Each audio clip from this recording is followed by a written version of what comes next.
Alright, muri yeZimbabwe tiri kutaura kudai so within Zimbabwe pane move raitwa as of right now. News dziri kutopinzira dzatopinda dziri kutotiudza about a big move raitwa neChiwenga faction, and it's going to be interesting because iyi ndo inonzi strategy muri yeZimbabwe. So what is the strategy?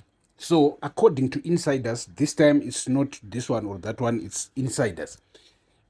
Vatiudza isusu about zvaitwa naChiwenga yatinoti isusu JOC, right, mubatanidzwa wevakuru vezvemasecurity sectors munyika, kubva kumilitary kuinda kumaCIO kuinda vekumajere kupolice etc and it. So right, VP Chiwenga is said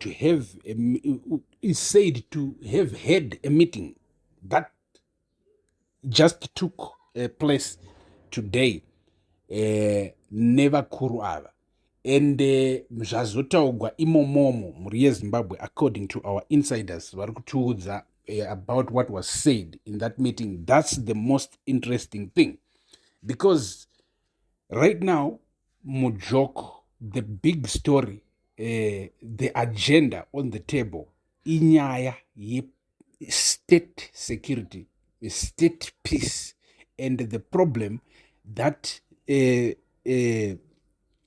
state peace yatikutaura state security, yatikutaura national security, chiri kuitika ndechekuti it's being threatened. So first pakaripotwa nyaya national security iri under threat muZimbabwe right now, zvaitaugwa paitwa ma-assessments ema-impacts eCAB 3. So haisi nyaya yatanga nhasi kutaurwa nezvayo, inyaya yakatanga CAB 3 risati rasainwa into law, right? So izvozvozvo zvaitika aditi, and then CAB 3 ended up being signed into law. And now, behind all these things, Chiwenga is connected to the 31 July movement, and that connection iri kuinvolve among my generals, my military, chichi, and that connection to 31 July. Because I want to remind you, Zimbabweans, I want to remind you this. Mnangagwa ari kuhla 31 July, ari kuiona senge zuva rakabviswa Mugabe. And remember, kubviswa kwaMugabe hakuna kungokaruka kwaitika. Remember, Mugabe was actually being negotiated with. Vainegociata naye kuti ndarasai naye murizaine mubve. You understand?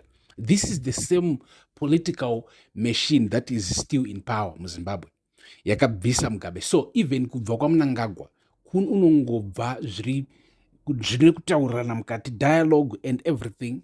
So now tiri kutaura about this national threat, a threat to national security, yekuti what will happen musi 31. There are possibilities. These are peaceful demonstrations, and of course when they are being planned, they are peaceful. They are always called peaceful demonstrations. But when we talk about things, you never know how things like that ends up. Zvogona kupera pava kubiwa mumashopu, vanhu vakuita looting, vakuita chichichi handiti.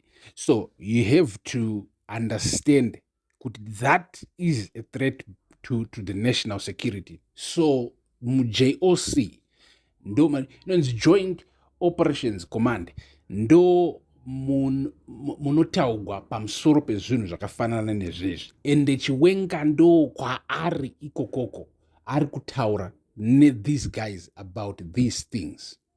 So on the surface, muri Zimbabwe, meeting yaitika, it's just called, it's a normal meeting.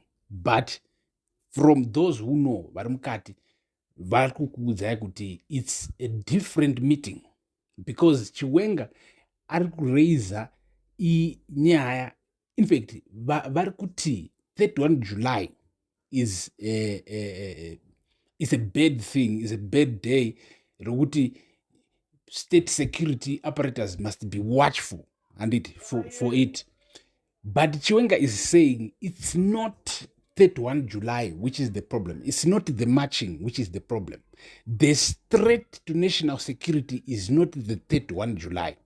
It is Cape 3 itself. Takakuudzai kubva kudhara. As a matter of fact, ari kushandisa evidence yavo ivo yavaishandisa vachiudza president. Remember, kana muchigara pano muzere takambokuudzai kuti there is a document that was submitted to the president handiti richibva kuZDF, Zimbabwe Defense Forces, richitaura about how it was a report yekuita senge iri kungotsanangura things that are threats to national security, because these are things that are always happening. These are documents that are always submitted, by the way.